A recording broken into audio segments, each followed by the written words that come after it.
नमस्ते दोस्तों। आज का डेट है 21 नवंबर 2023 और अभी हम डिस्कस करेंगे द हिंदू के कुछ इंपॉर्टेंट आर्टिकल्स हिंदी में। तो सबसे पहले देख लेते हैं, एक वर्ल्ड लोकेशन हम लोग डिस्कस करेंगे जो कि न्यूजीलैंड है। तो न्यूजीलैंड के बारे में पढ़ेंगे। न्यूजीलैंड जो है वो प्रशांत महासागर में ऑस्ट्रेलिया के पास स्थित है। न्यूजीलैंड जो है मेनली दो द्वीपों से बना है, एक नॉर्थ आइलैंड, एक साउथ आइलैंड। ठीक है, यहाँ टोटल दोनों मिलाकर 40 लाख आबादी है, जहाँ पे नॉर्थ आइलैंड में 30 लाख आबादी है और साउथ आइलैंड में मात्र 10 लाख आबादी है। न्यूजीलैंड की जो राजधानी है वो है वेलिंगटन और सबसे बड़ा जो शहर है वो ऑकलैंड है। बाकी चीजें हम लोग विस्तार से पढ़ेंगे कि कौन कौन सी नदियां हैं। सबसे लंबी नदी जो है न्यूजीलैंड की वो वाइकाटो नदी है, इसको हम लोग मैप में देख लेंगे। उसके बाद कौन कौन से प्रमुख पर्वत हैं जो न्यूजीलैंड में पाए जाते हैं, हर एक चीज को विस्तार से डिस्कस करेंगे। उसके बाद अगला आर्टिकल जो है, सुप्रीम कोर्ट ने कहा कि राज्यपाल दोबारा पारित विधेयकों को रोक नहीं सकता है। ऐसा कहा गया सुप्रीम कोर्ट के द्वारा। कल हम लोग इसके बारे में पूरा डिस्कस किए थे कि जो गवर्नर का 4 शक्तियां होता है, ठीक है, एसेंट, उसके बाद विथहेल्ड, उसके बाद रिटर्न, उसके बाद पॉकेट वीटो। तो इसी पे पूरा मुद्दा था।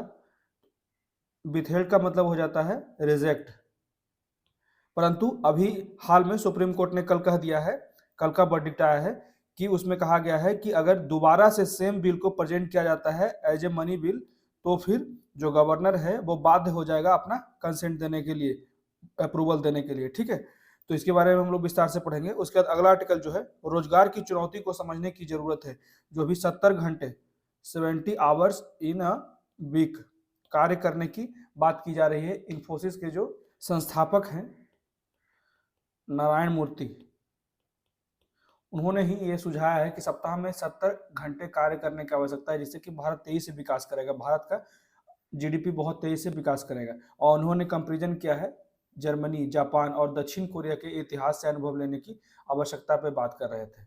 ठीक है, तो इसको हम लोग विस्तार से पढ़ेंगे और इसको भी हम लोग मेंस के फॉर्मेट में इसको सारे अच्छे से देखेंगे कि इसका तर्क क्या है और इसके विरुद्ध क्या क्या बातें हैं, पॉजिटिव, नेगेटिव, प्रो, कॉन्स, सभी चीजों को डिस्कस करेंगे। उसके बाद अगला आर्टिकल जो है, एक तथ्य जांच, जो अभी बनाया गया था फैक्ट चेक यूनिट, जो कि तमिलनाडु के द्वारा बनाया गया था। ठीक है, तमिलनाडु गवर्नमेंट के द्वारा बनाया गया था, जिसे असंवैधानिक घोषित किया गया है। ऐसा क्यों किया गया है? क्योंकि क्लियर बात है कि इसमें जो गवर्नमेंट ऑर्डर्स हैं उसमें कहा गया है कि जो फैक्ट चेक यूनिट है वो मेनली जो है वो स्टेट गवर्नमेंट के विरुद्ध अगर कोई भी वर्डिक्ट या कोई भी पोस्ट आता है तो उस पर कार्रवाई की जाएगी। तो ये कहीं ना कहीं आर्टिकल 19 का वायलेशन है, 19(2) का वायलेशन है। ठीक है, जहां पे रीजनेबल रिस्ट्रिक्शन भी लगाया गया है, वहां पे भी सोच समझ के लगाया जाता था। ठीक है, तो इसको हम लोग विस्तार से पढ़ेंगे।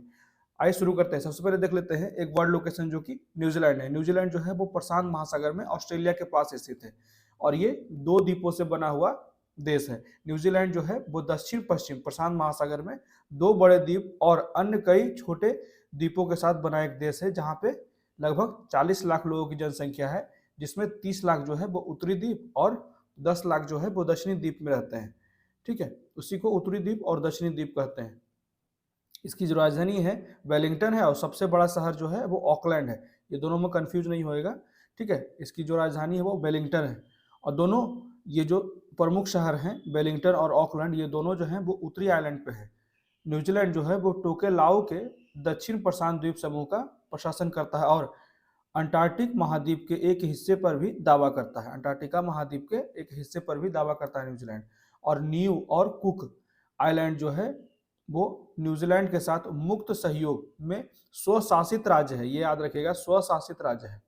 कौन? न्यू और कुक।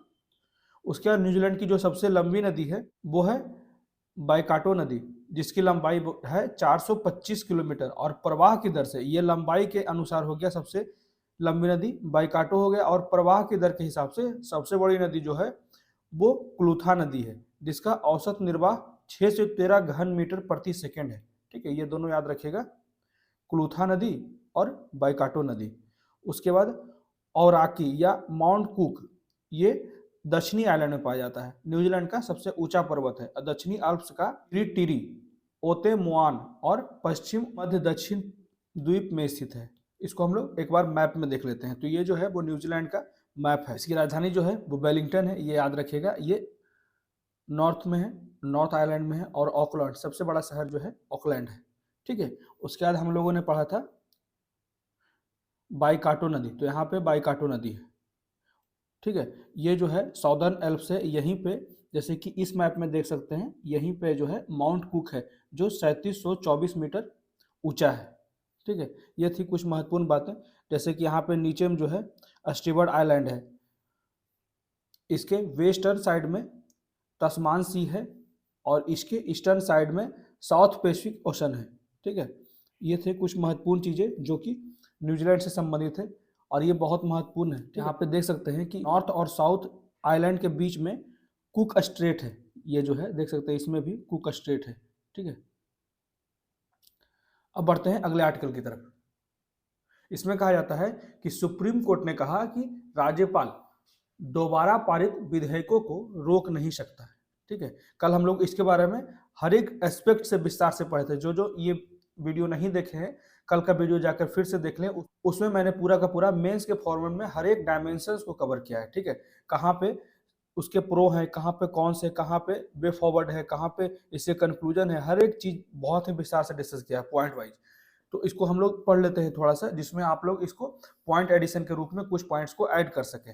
जैसे सुप्रीम कोर्ट ने सोमवार को यह वर्डिक्ट दिया कि तमिलनाडु सरकार के इस तर्क पर ध्यान दिया गया कि संविधान राज्यपाल RN रवि को अधिकार नहीं देता है कि राज्य विधानसभा द्वारा पुनः पारित 10 विधेयकों को विवेकाधिकार से रोक दे, ठीक है, विवेकाधिकार के रूप में रोक दे। तो एक बार जब वे दोबारा पारित हो जाता है तो इन विधेयकों को धन विधेयक के समान स्तर पर रखा जाता है, तब राज्यपाल अस्वीकार नहीं कर सकता। भारत के मुख्य न्यायाधीश DY चंद्रचूड़ के 3 जजों की बेंच का नेतृत्व करते हुए ये टिप्पणी की गई CJI, chief justice of India के द्वारा, ठीक है। उसके बाद अदालत जो है वो राज्य द्वारा उठाए गए तर्कों पर प्रतिक्रिया दे रही थी, जिसका प्रतिनिधित्व वरिष्ठ अधिवक्ता AM सिंघवी ने किया, अधिवक्ता मुकुल रोहतगी, तो ये सब अधिवक्ता उस बेंच में शामिल थे। तो सुब्रमण्यम ने कहा कि अनुच्छेद 200 का पहला प्रावधान है कि यदि विधेयक सदन या सदनों द्वारा संशोधन के साथ या बिना संशोधन के फिर से पारित हो जाता है, यहाँ पे क्लियर कहा गया फिर से पारित हो जाता है और राज्यपाल की सहमति के लिए प्रस्तुत किया जाता है, तो राज्यपाल जो है वो विधेयक की सहमति को रोक नहीं सकेगा, ठीक है। तो यही पूरा का पूरा मुद्दा था।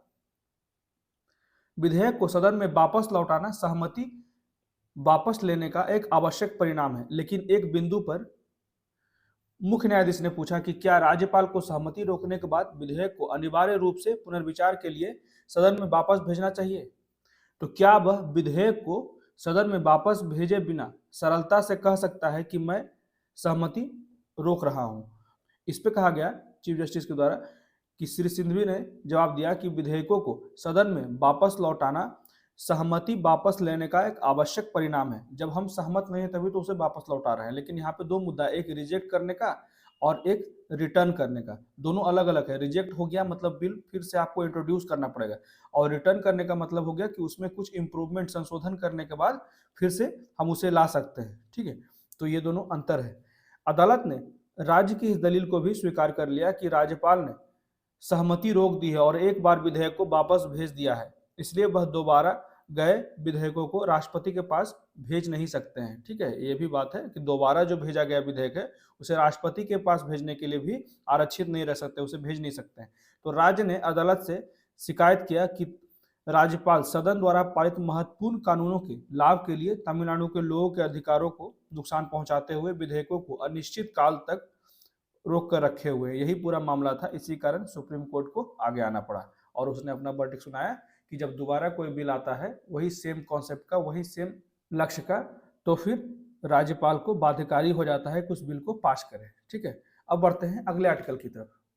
इसमें कहा जाता है making sense of the employment challenges, रोजगार की चुनौती को समझने की आवश्यकता है। ये पूरा का पूरा मुद्दा है 70 आवर्स इन अ वीक। मतलब ऐसा कहा गया है, इन्फोसिस के जो संस्थापक हैं, ठीक है, founder of India's iconic business house Infosys, NR Narayana Murthy, इन्होंने ही सुझाव दिया है भारत सरकार को कि हर एक जितने भी कार्य वाले क्षेत्र हैं, ठीक है, वहाँ पे लगभग 70 घंटे एक सप्ताह में कार्य करने की आवश्यकता है, जिससे देश का विकास तेजी से हो सके।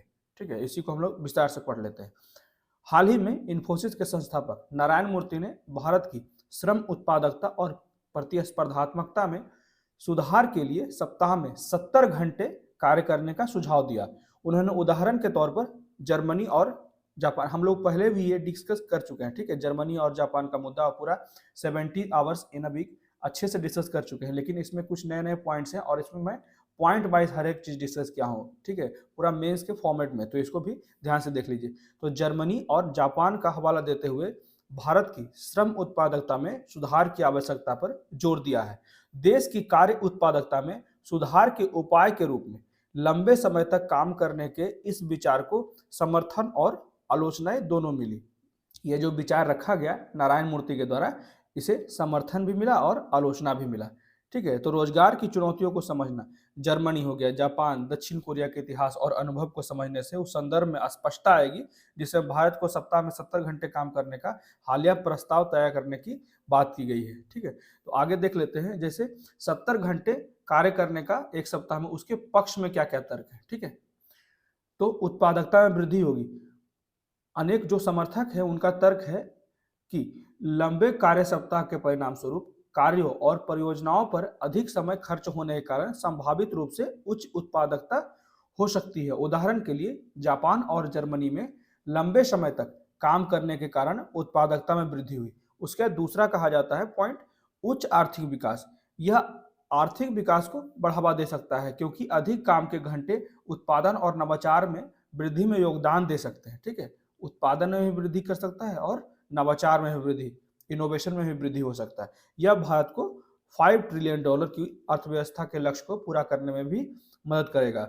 उसके बाद वैश्विक प्रतिस्पर्धात्मकता में वृद्धि, मतलब कि ग्लोबल कॉम्पिटिटिवनेस में भी वृद्धि होगी। तो वैश्वीकृत दुनिया में लंबे समय तक काम करने से भारतीय पेशेवरों को अंतर्राष्ट्रीय नौकरी बाजार में प्रतिस्पर्धी बने रहने में मदद मिल सकती है। मतलब कि जो लोग ज्यादा से ज्यादा कार्य करेंगे उन्हें ज्यादा से ज्यादा अनुभव मिलेगा। उससे क्या होगा कि अगर वो विदेश में भी जाना चाहें कार्य करने के लिए तो उनके अनुभव के कारण उन्हें ज्यादा पैसा, ज्यादा अच्छा पद मिल सकता है। यही बातें यहाँ पे कहा जा सकता है कि प्रतिस्पर्धी बने रहने में मदद मिल सकती है। और भारत में पूर्व वित्तीय क्षेत्र 24 घंटे काम करने वाले वैश्विक मानकों से मेल खा सकता है। उसके बाद सरकार के लिए उच्च कर राजस्व की संभावना, मतलब कि जो लोग ज्यादा से ज्यादा कार्य करेंगे तो ज्यादा से ज्यादा कमाई होगा, तो ज्यादा से ज्यादा कमाई होगा तो गवर्नमेंट को टैक्स भी ज्यादा देंगे। तो लंबे समय तक काम करने के कारण आर्थिक गतिविधियों में वृद्धि होगी और अधिक आय होगा। उसके परिणाम स्वरूप अधिक कर राजस्व प्राप्त होगा। इसका उपयोग सार्वजनिक सेवाओं और बुनियादी ढांचों के विकास के लिए भी किया जा सकता है। ठीक है, उसके बाद कौशल विकास का अवसर। तो जैसे ही देखा जाएगा कि लोग ज्यादा से ज्यादा कार्य कर रहे हैं तो जो लोग बेरोजगार हैं वे कौशल विकास की ओर ज्यादा से ज्यादा आगे बढ़ेंगे, जिससे कि उनका कौशल विकास बढ़ जाएगा तो बेरोजगारी भी कम हो सकती है। कौशल विकास का अवसर, व्यक्ति काम पर, जब व्यक्ति किसी भी कार्य पर अधिक घंटा निवेश करेगा तो अपने चुने हुए क्षेत्र में महारत हासिल कर सकता है, मतलब कि वहां एक्सपर्ट हो सकता है। ठीक है, तो पूर्व के लिए 70 घंटे में से कोई व्यक्ति अपनी व्यावसायिक जिम्मेदारियों के लिए 40 घंटे आवंटित कर सकता है। मतलब कहा जाता है जैसे कि कोई व्यक्ति है, जैसे राम है, तो राम अगर 40 घंटे किसी कार्य के लिए करता है सप्ताह में, अब मान लीजिए वो एक निश्चित कमाई करता है परंतु वो चाहता है कि मैं और आगे बढ़ूं, तो वो 30 घंटे अपना इन्वेस्ट कर सकता है ट्रेनिंग में। ठीक है, कोई स्किल्स को नया सीखने के लिए। तो यहाँ पे इसी की बात की जा रही है, जरूरी नहीं कि 70 घंटे आप ऑफिस में ही दें। ठीक है, और व्यक्तिगत कौशल बढ़ाने के लिए भी 30 घंटे अलग से रखा जा सकता है। राष्ट्र निर्माण के लिए जनसांख्यिकी लाभांश का लाभ उठा सकते हैं। ठीक है, डेमोग्राफिक डिविडेंड का भी लाभ उठाया जा सकता है। जो अभी भारत में सबसे ज्यादा युवा की जनसंख्या है उसका भी लाभ उठाया जा सकता है अभी वर्तमान समय में। भारत को एक समर्पित श्रम शक्ति की आवश्यकता है जहां युवा व्यक्ति राष्ट्र निर्माण की सेवा के लिए प्रति सप्ताह 70 घंटे काम करने को तैयार हो। ये हो गया पक्ष में जो पॉइंट्स थे। ठीक है, अब देख लेते हैं इसके विरुद्ध कौन कौन से पॉइंट है 70 घंटे कार्य करने के। तो लंबे कामकाजी घंटों के साथ उत्पादकता में गिरावट आती है। शोध से पता चला है कि प्रति सप्ताह 50 घंटे काम करने के बाद उत्पादकता में काफी गिरावट आती है और 55 घंटों के बाद उत्पादकता में और अधिक गिरावट आ जाती है। जर्मनी और जापान ने काम के घंटे घटाकर, पहले जहां ये 2200 और 2400 घंटे कार्य करते थे। ये उस समय की बात है, सेकेंड वर्ल्ड वार। ठीक है, तो अभी वर्तमान समय में इसका गिर गया है 2200-2400 घंटे का, 1400 से 1600 घंटे प्रति वर्ष कार्य करके, मतलब कि 1400 से 1600 घंटे प्रति वीक कार्य करते हैं। ठीक है, उत्पादकता में और वृद्धि कर रहे हैं। ठीक है, तो इसी के लिए यहाँ पे राइटर द्वारा कहा जा रहा है कि अगर कम घंटे कार्य करेंगे तो ज़्यादा बेहतर प्रोडक्टिव कार्य कर सकते हैं। उदाहरण स्वरूप विश्व के सबसे अधिक उत्पादक देशों में कार्य सप्ताह के दिन सबसे कम होते हैं। ऐसा उदाहरण दिया जा रहा है कि जितने भी डेवलप्ड कंट्री हैं वहाँ जो कार्य का बहुत ज़्यादा फ्लेक्सिबिलिटी होता है, जो वर्किंग आवर्स होता है उसकी फ्लेक्सिबिलिटी होती है।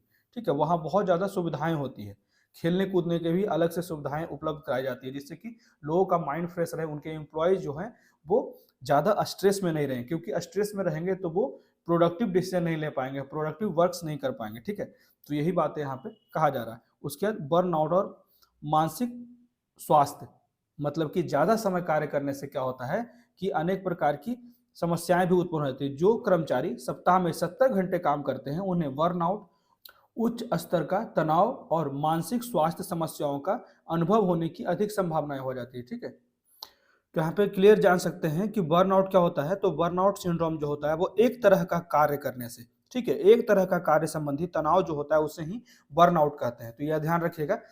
उसके बाद उच्च स्तर का तनाव हो जाता है, मानसिक स्वास्थ्य समस्याओं का अनुभव होने की अधिक संभावना हो जाती है। उसके बाद विस्तारित कार्य घंटे जो होते हैं किसी भी व्यक्ति के स्वास्थ्य और कार्य जीवन संतुलन पर नकारात्मक प्रभाव डालते हैं। तनाव से संबंधित समस्याओं के कारण स्वास्थ्य देखभाल की जो लागत होती है वो बढ़ जाती है। लगातार वे लोग पिल्स टैबलेट लेने लगते हैं। ठीक है, क्योंकि उन्हें ज़्यादा से ज़्यादा एक्सरसाइज करने की समस्या रहती है, क्योंकि टाइम नहीं मिल पाता है, फैमिली से भी ज़्यादा टाइम नहीं दे पाते हैं, इंटरटेन नहीं कर पाते हैं, ज़्यादा रिलैक्स नहीं हो पाते। इसी कारण जो होता है उनका जो डेली रूटीन है वो बहुत ज़्यादा हेक्टिक हो जाता है, अस्त व्यस्त हो जाता है। लंबे समय तक कार्य करने के परिणाम स्वरूप स्वास्थ्य देखभाल की लागत जो है वो बढ़ जाती है, क्योंकि तनाव से संबंधित स्वास्थ्य समस्याएं अधिक हो जाती है। उसके बाद पारिवारिक जीवन पर भी नकारात्मक प्रभाव पड़ता है। लंबे समय तक काम करने से व्यक्तिगत और पारिवारिक दायित्वों को पूरा करना अधिक कठिन हो जाता है और परिवार के भीतर रिश्तों में तनाव भी उत्पन्न हो जाते हैं, जिससे हमारा सामाजिक संबंध भी खराब हो जाता है, कार्य जीवन का संतुलन भी बिगड़ जाता है। आगे कुछ पॉइंट्स है, जैसे कम रचनात्मकता और नवीनता, मतलब कि एक ही कार्य के पीछे लगे रहते हैं, उसके और दुनिया में कोई भी चीजें नहीं जान पाता है, इसलिए कहा जाता है कम रचनात्मक हो जाते हैं और नवीनता से वो ज्यादा जुड़े नहीं रहते हैं, नए नए खबरों से भी जुड़े नहीं रहते हैं। ठीक है, तो अधिक काम करने वाले लोग अक्सर कम रचनात्मक हो जाते हैं। ठीक है, उसके बाद नवीनतम प्रदर्शित नहीं करते हैं। थकान किसी की मौलिक विचार और समस्या समाधान की क्षमता में बाधा बन सकती है। काम की गुणवत्ता, उसके बाद लंबे समय तक काम करने का मतलब है हमेशा बेहतर काम नहीं हो सकता। थके हुए कर्मचारी में गलतियां करने और घटिया काम करने की संभावना अधिक हो जाती है। लैंगिक असमानताएं भी बढ़ जाती है। काम में बढ़े हुए घंटों के कारण जो महिलाओं पर असंगत प्रभाव पड़ता है, जो अक्सर अधिक देखभाल और घरेलू दायित्वों का वहन करती है, मतलब कि घरेलू जिम्मेदारी उन पे ज्यादा होती है, बच्चों की जिम्मेदारियां होती है, बूढ़ों की घर की जिम्मेदारी महिलाओं पे होती है, जिसके कारण जो होता है महिलाएं जो है वो ज्यादा लंबा समय कार्य करने में सक्षम नहीं होती, या फिर बहुत कम महिलाएं सक्षम होती है, जिससे कि लैंगिक असमानताएं बढ़ जाती है, बहुत सी महिलाएं कार्य छोड़ देती है। उसके बाद शोषण का खतरा, नियोक्ता जो है विस्तारित कार्य घंटों की संस्कृति का लाभ उठा सकता है। जो इंडस्ट्रीज या कंपनी है वो एम्प्लॉयज का लाभ उठा सकता है, जिससे परिणाम स्वरूप अवैतनिक ओवर टाइम, उसके बाद निम्न कार्य स्थितियां और श्रमिकों के अधिकारों का दुरुपयोग भी हो सकता है। समुदाय और समाज पर भी नकारात्मक प्रभाव पड़ता है जब लंबे समय तक कार्य किया जाता है। लंबे समय तक काम करने से समुदाय और समाज में भागीदारी कम हो जाती है, पहले ही मैंने बताया, जिसका स्वयं सेवी कार्य और सामाजिक एकजुटता पर भी नकारात्मक प्रभाव पड़ता है, क्योंकि वो उसके पास टाइम ही नहीं है कि सामाजिक कार्यों में वो संलग्न हो पाए। अब देख लेते हैं काम के घंटे बढ़ाए बिना। तो यहाँ पे क्लियर कहा जाता है, एक ऐसा सुझाव दिया जा रहा है राइटर के द्वारा कि बिना काम के घंटे बढ़ाए कौन सा ऐसा रास्ता है जिसे अपनाकर हम ज़्यादा से ज़्यादा बेहतर प्रोडक्टिव काम कर पाएंगे। तो जैसे प्रौद्योगिकी अपनाकर, नए नए टेक्नोलॉजीज को अपनाकर हमें प्रक्रियाओं को सुव्यवस्थित करने और उत्पादकता में सुधार करने के लिए आधुनिक प्रौद्योगिकियों को और स्वचालन में निवेश करना चाहिए। एआई, ठीक है, एआई में ज़्यादा से ज़्यादा निवेश करना चाहिए। उसके बाद कौशल विकास पे ज़्यादा ध्यान देना चाहिए। कौशल संवर्धन, श्रमिकों को कौशल प्रशिक्षण और शिक्षा प्रदान करने के लिए कौशल भारत मिशन को ठीक से लागू किया जाना चाहिए, ठीक है। उसके बाद बुनियादी ढांचों का उन्नयन, ठीक है, ज़्यादा से ज़्यादा अपडेट करना चाहिए। जितने भी इंफ्रास्ट्रक्चर हैं उसे अपडेट करना चाहिए। हमें आवागमन के समय को कम करने और कार्यस्थलों पर पहुंच बढ़ाने के लिए बेहतर परिवहन बुनियादी ढांचों का विकास करना चाहिए, जिससे कि जो ट्रैफिक में 2-2 घंटे लोग फंसते हैं, खासकर दिल्ली और मुंबई जैसे क्षेत्रों में, कि अपने को डेस्टिनेशन में पहुंचने के लिए 2 घंटे 3 घंटे पहले निकलते हैं। तो ये जो है हमारा ट्रांसपोर्टेशन सिस्टम है, उसे उसके इंफ्रास्ट्रक्चर को और बेहतर करने की आवश्यकता है, जिससे कि हमारा जो ट्रेवलिंग टाइम है वो कम हो सके। नवाचार को बढ़ावा, हमें नवाचार को बढ़ावा देने के लिए अनुसंधान और विकास R&D, ठीक है, गतिविधियों को प्रोत्साहित करना चाहिए, जिससे कि उत्पादों और सेवाओं में सुधार होगा और उत्पादकता में वृद्धि होगी, ठीक है। तो ये थे पूरा का पूरा कि 70 आवर्स इन ए वीक हम लोगों ने हर एक चीज को अच्छे से समझा, प्रो भी, कॉन भी, और उसके बाद वे फॉरवर्ड भी, ठीक है। तो ध्यान रखिएगा और एक संतुलित इसका कंक्लूजन भी दे सकते हैं जो फ्यूचरिस्टिक हो, कि आने वाले समय में जितना AI का उपयोग होगा, उसके बाद नए नए टेक्नोलॉजीज, स्किल्स, एजुकेटेड लोग होंगे, जागरूक ज़्यादा होंगे, जिसके कारण जरूरी नहीं है कि ज़्यादा घंटों में कार्य किया जाए, ज़्यादा से ज़्यादा प्रोडक्टिव कार्य करने में सफल होंगे, ठीक है। अब बढ़ते हैं अगले आर्टिकल की तरफ। इसमें कहा जाता है एक तथ्य जांच इकाई को असंवैधानिक कहा जाता है, अ फैक्ट चेक यूनिट। ये जो है बनाया गया था अभी तमिलनाडु सरकार के द्वारा। तो इसके बारे में हम लोग विस्तार से पढ़ लेते हैं। जैसे तमिलनाडु सरकार ने सभी मीडिया प्लेटफॉर्मों पे तमिलनाडु सरकार से संबंधित जानकारी की प्रमाणिकता, ठीक है, जो भी स्टेट गवर्नमेंट के लिए पोस्ट किया जाता है या कोई भी मैसेज दिया जाता है, उसकी जांच करने के इरादे से एक फैक्ट चेक यूनिट बनाने की बात की गई, जिसमें इसका आदेश जारी किया गया।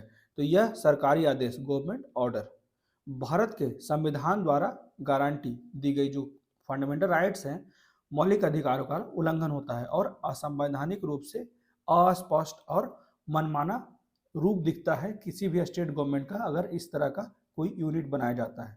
हाल ही में इसी तरह का एक कार्य किया गया था सेंट्रल गवर्नमेंट के द्वारा। इस साल की शुरुआत में भारत सरकार ने सूचना प्रौद्योगिकी मध्यवर्ती दिशा निर्देश और डिजिटल मीडिया आचार संहिता, इसे कह सकते हैं government of India had amend the information technology intermediate guidelines and digital media ethics code, इसी की बात की जा रही थी, ठीक है। डिजिटल मीडिया एथिक्स कोड नियम जो है 2021 में संशोधन किया था, ताकि केंद्र सरकार के संबंध में अगर कोई नकली, झूठी या भ्रामक जानकारी की पहचान करने के लिए एक तथ्य जांच इकाई, मतलब कि एक फैक्ट चेक यूनिट बनाने की बात की जा सके। तो इन नियमों को बॉम्बे हाई कोर्ट के समक्ष चुनौती दी गई और फैसला 1 दिसंबर को आने की उम्मीद है।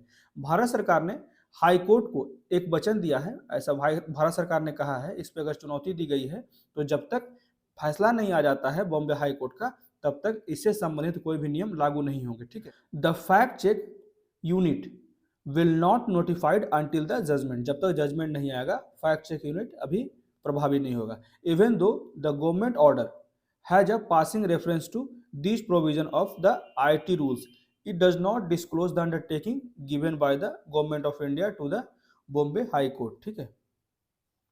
मतलब कि जब तक इसका जजमेंट नहीं आता है बॉम्बे हाई कोर्ट का, तब तक अभी भी जो सेंट्रल गवर्नमेंट का है फैक्ट चेक यूनिट है उसे अभी बंद रखा गया है, निष्क्रिय रखा गया है। तो स्थापित सिद्धांतों का क्या क्या उल्लंघन हो रहा है, जो फैक्ट चेक यूनिट अभी बनाया गया है उसके लिए क्या क्या उल्लंघन हो रहा है। तो जैसे गवर्नमेंट ऑर्डर का यह हिस्सा कानून के कई स्थापित सिद्धांतों का उल्लंघन करता है, इसमें कोई संदेह नहीं कि यह संविधान के अनुच्छेद 19(1)(a), ये तो क्लियर बात है कि राइट टू एक्सप्रेशन, जो एक्सप्रेशन है उसको बाधित करता है, के तहत गारंटी, मौलिक अधिकार, भाषण, ठीक है, और अभिव्यक्ति की स्वतंत्रता पर प्रतिकूल प्रभाव डालता है। इसके अलावा भारत की संप्रभुता, अखंडता, राज्य की सुरक्षा, विदेशी राज्यों के साथ मैत्रीपूर्ण संबंध हो। यहाँ पे कहा जाता है कि जो फंडामेंटल राइट है, खास के आर्टिकल 19, उसमें कुछ रीजनेबल रिस्ट्रिक्शन भी लगाए गए हैं। तो ये मेनली जो लगाया जाता है, ये क्यों लगाया जाता है, तो इसी की बात की जा रही है। जैसे भारत की संप्रभुता अगर कहीं से भी प्रभावित हो रही है, या अखंडता प्रभावित हो रही है, या राज्य की सुरक्षा प्रभावित हो रही है देश की, उसके बाद विदेशी राज्यों के साथ मैत्रीपूर्ण संबंध, सार्वजनिक व्यवस्था, शालीनता या नैतिकता के हित में या अदालत की अवमानना, मानहानि या किसी अपराध के लिए उकसाना के संबंध में अगर ऐसा कोई कार्य होता है तो रीजनेबल रिस्ट्रिक्शन लगाया जाता है, वो भी आर्टिकल 19(2) के तहत। तभी यहाँ पे रीजनेबल रिस्ट्रिक्शन लगता है किसी भी फंडामेंटल राइट्स के विरुद्ध। ठीक है, इससे महत्वपूर्ण बात यह है कि अनुच्छेद 19(2) के तहत ऐसा प्रतिबंध केवल एक कानून के माध्यम से ही लगता है। ठीक है, एक कानून बनाने के बाद ही ऐसा प्रतिबंध होता है, जैसा कि भारत के सर्वोच्च न्यायालय ने कहा, और राज्य द्वारा पारित कानून होना चाहिए। इस प्रकार यह स्थापित कानून की कोई भी सरकार भाषण, और यहाँ पे क्लियर कहा जाता है कि 19(2) के द्वारा भी भाषण और अभिव्यक्ति की स्वतंत्रता पर प्रतिबंध नहीं लगाया जा सकता है, परंतु ये जो स्थापित किया जा रहा है फैक्ट चेक यूनिट, इससे पूर्णतः जो है, जो हमारा 19(1) है, जो हमारा 19(1)(a) जो हमारा फंडामेंटल राइट है, freedom of speech and expression, अभिव्यक्ति की स्वतंत्रता। ठीक है, तो इस पे प्रतिकूल प्रभाव पड़ रहा है, कहीं ना कहीं ये बाधित हो रहा है। तो यह भी ध्यान रखना उचित है कि सार्वजनिक हित, भाषण और अभिव्यक्ति की स्वतंत्रता को प्रतिबंधित करने के लिए अनुच्छेद 2 के तहत एक अधिकार नहीं है। ठीक है, अब आगे देख लेते हैं। जैसे गवर्नमेंट ऑर्डर जो है वो अन्य अवैधताओं से भरा हुआ है, अनेक प्रकार की इसमें समस्याएं हैं। जो अभी फैक्ट चेक यूनिट बनाया गया है, तो फैक्ट चेक यूनिट को तमिलनाडु सरकार से संबंधित किसी भी जानकारी की प्रामाणिकता की जांच करने का काम सौंपा गया है। अब वाक्यांश जो है वो तमिलनाडु सरकार से संबंधित है। ठीक है, ये सिर्फ और सिर्फ ऐसा सोसाइटी कहा जाता है तो भी माना जा सकता है, ऐसा सोसाइटी कहा जाता है, या फिर रिलीजन कहा जाता है, धर्म। ठीक है, जाति, लिंग, ये सब भेदभाव से संबंधित अगर कोई समस्याएं होती तो फिर कहा जा सकता था। यही कहा जाता है कि जो तमिलनाडु सरकार के द्वारा बनाया जा रहा है अभी फैक्ट चेक यूनिट, अगर ये सोसाइटी से संबंधित मैसेज या फिर रिलीजन या फिर धर्म से संबंधित या फिर जाति, लिंग, ठीक है, ये सारे पॉइंट्स पे, अगर ये सारे क्षेत्र में अगर कोई अप्रासंगिक मैसेज या संदेश आते हैं सोशल मीडिया प्लेटफॉर्म पे या फिर और भी कोई मीडिया प्लेटफॉर्म पे, तो उसे रोकने का पूर्णतः सम्मान किया जाता है। ये जो योजना बनाया गया है तथ्य जांच इकाई, मतलब कि फैक्ट चेक यूनिट, तो इसका सभी लोग समर्थन करते हैं, परंतु यहाँ पे क्लियर कहा गया कि सिर्फ तमिलनाडु सरकार से संबंधित जानकारी, मतलब कि कहीं ना कहीं ये पॉलिटिकली किसी के भी freedom of expression and speech का वायलेशन कर रहे हैं। ठीक है, किसी के भी अभिव्यक्ति की स्वतंत्रता का वायलेशन कर रहे हैं, जिसके कारण इस पे अभी असंवैधानिक कहा गया है। तो क्या सरकार की आर्थिक सामाजिक नीतियों की आलोचना करने वाले किसी अर्थशास्त्री द्वारा लिखी गई राय या किसी पत्रकार द्वारा लिखा गया कोई लेख तथा जांच इकाई की नजर में आएगा? तो जरूर आएगा, क्योंकि यहाँ क्लियर लिखा गया है कि तमिलनाडु सरकार से संबंधित अगर कोई भी संदेश होगा तो उस पर निगरानी रखी जाएगी। इस अस्पष्टता का भारतीय नागरिकों को बोलने और अभिव्यक्ति की स्वतंत्रता पर बहुत ही गंभीर प्रभाव पड़ेगा। इससे जनता तक सूचना का प्रभाव प्रभावी रूप से अवरुद्ध हो जाएगा। ऐसे देश, इससे क्या हो जाएगा ना कि वो निश्चित राज्य में ना एक भय का माहौल आ जाएगा। ठीक है, क्योंकि हम कोई भी बात सरकार के विरुद्ध नहीं बोल सकते, परंतु ये जो देश है वो पूर्णतः लोकतांत्रिक देश है और यहाँ पे जो सहभागी लोकतंत्र के सिद्धांतों के विरुद्ध बात किया जा रहा है। आगे कहा जाता है गवर्नमेंट ऑर्डर अन्य अवैधताओं से भी भरा हुआ है। गवर्नमेंट ऑर्डर की योजना जो है वो पोस्ट के लेखक को सुनने का अवसर प्रदान नहीं करता। जो पत्रकार, शोधकर्ता, उसके बाद कोई भी एक्टर हो, कोई भी क्रिटिक हो या विपक्षी राजनीतिक दल का सदस्य हो, मेनली ये जो बात कहा जा रहा है विपक्षी राजनीतिक दल अगर कोई भी बात करेगा तो ये कहीं ना कहीं जो फैक्ट चेक यूनिट है इस पर कार्रवाई कर सकता है। तो इस तरह सरकार तमिलनाडु सरकार से संबंधित किसी भी जानकारी की प्रामाणिकता पर न्यायाधीश, जूरी और निष्पादक बन जाएगा। जो फैक्ट चेक यूनिट है, ठीक है, वो खुद ही निर्णय ले सकता है।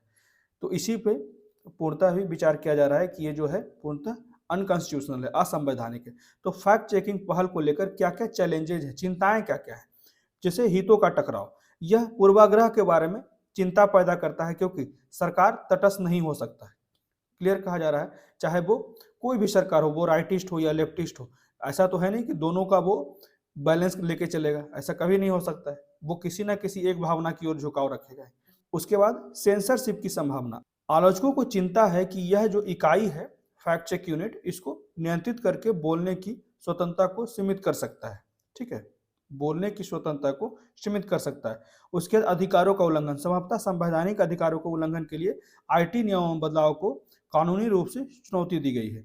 बॉम्बे हाई कोर्ट ने सवाल किया है कि क्या सरकार द्वारा संचालित ऐसे इकाई जो हैं वो अभिव्यक्ति की स्वतंत्रता की संवैधानिक गारंटी से समझौता किए बिना कार्य कर सकते हैं।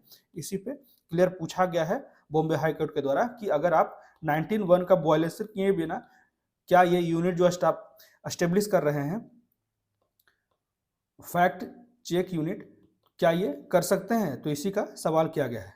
ठीक है, तो इसी के बारे में देख सकते हैं, यहाँ पे भी इस फिगर में बताया गया है, आप इसे ध्यान दे दीजिएगा। ठीक है, उसके बाद क्या किया जाना चाहिए वे फॉरवर्ड, जैसे कि दायरा और शक्तियां निर्दिष्ट करनी चाहिए। सरकार को अपनी तथ्य जांच इकाइयों के दायरे और शक्तियों का विवरण देना चाहिए, जैसा कि एडिटर्स गिल्ड ऑफ इंडिया ने सुझाव दिया। उसके बाद स्वतंत्र निगरानी, हितों के टकराव से बचने के लिए गलत सूचना और फर्जी खबरों का प्रबंधन सरकार द्वारा नहीं बल्कि स्वतंत्र संगठनों द्वारा किया जाना चाहिए। ठीक है, ये वे फॉर्मेट में दिया गया, बहुत अच्छे पॉइंट्स है। उसके बाद न्यायिक निरीक्षण, सरकार द्वारा तथ्य जांच शक्तियों के दुरुपयोग को रोकने के लिए न्यायिक निरीक्षण की एक प्रणाली स्थापित करनी चाहिए, न्यायिक निरीक्षण। ठीक है, उसके बाद पूर्व सूचना और अपील, ऐसी प्रक्रिया होनी चाहिए जो जानकारी को गलत बताने से पहले पूर्व सूचना देने और ऐसे निर्णयों के खिलाफ अपील करने का भी अधिकार प्रदान करे और हितधारकों को भी शामिल करे। ठीक है, जितने भी स्टेक होल्डर हैं उसे भी शामिल करे, जो सामान्य लोग हैं उसे भी शामिल करा जाए।